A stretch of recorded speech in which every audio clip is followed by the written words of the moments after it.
This is the lecture about Alain's second experiment in 1982, experimental test of Bell's inequalities using time-varying analyzers. Bell is the scientist who carried out the analysis of quantum entanglement. He deduced that if measurements are performed independently on the two separated particles of an entangled pair, then the assumption that the outcomes depend upon hidden variables within each half implies a mathematical constraint on how the outcomes on the two measurements are correlated. This constraint would later be named the Bell inequality. Bell then showed that quantum physics predicts correlations that violate this inequality. Consequently, the only way that hidden variables could explain the predictions of quantum physics is if they are non-local, which is to say that somehow the two particles were able to interact instantaneously no matter how widely the two particles are separated. John Clauser implemented Bell's inequality as a real experiment in 1969 using the polarization characteristics of photons and revealed that the 1972 measurement results were close to the interpretation of quantum mechanics. In 1982, Professor Aspect designed Clauser's experiment, which was somewhat less accurate, with a more sophisticated experiment. In his first experiment, he conducted an experiment based on the following picture. However, all these experiments have been performed with static setups, in which polarizers are held fixed for the whole duration of the run. Then, one might question Bell's locality assumption, which states that the results of the measurement by a polarizer do not depend on the orientation A of the other polarizer, nor does the way in which pairs are emitted depend on A or B.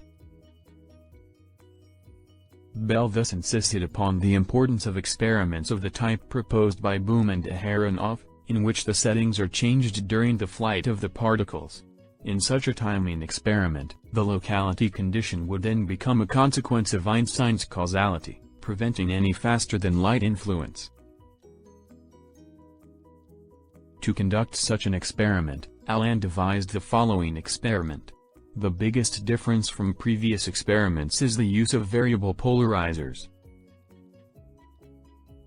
Each polarizer is replaced by a setup involving a switching device followed by two polarizers in two different orientations, A and A prime on side 1, and B and B prime on side 2.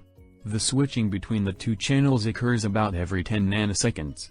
Since this delay, as well as the lifetime of the intermediate level of the cascade, 5 nanoseconds, is small compared to L per c, 40 nanoseconds, a detection event on one side and the corresponding change of orientation on the other side are separated by a space-length interval. If the two switches work at random and are uncorrelated, it is possible to write generalized Bell's inequalities in a form similar to Clauser-Horn-Shimoni-Holt inequalities. Here, the equation of S is as follows. The 4 coincidence counting rates measured in a single run, the 4 corresponding coincidence rates with all polarizers removed, and 2 coincidence rates with a polarizer removed on each side is included in this equation. The measurements except coincidence counting rates are performed in auxiliary runs. Then the range of the S shall be greater than or equal to -1 and less than or equal to 0.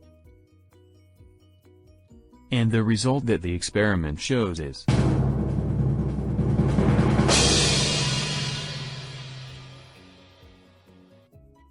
the average of the two runs yields S was obtained violating the inequality by 5 standard deviations.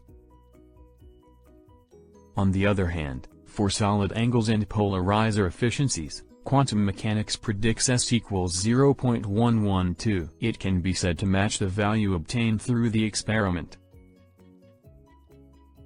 Einstein and Podolsky and Rosen argued that quantum mechanics was not a complete physical theory, and proposed the EPR paradox. However, Alain's experiment showed that Bell's inequality was invalid despite changing the environment over time and proved that quantum has a non-locality.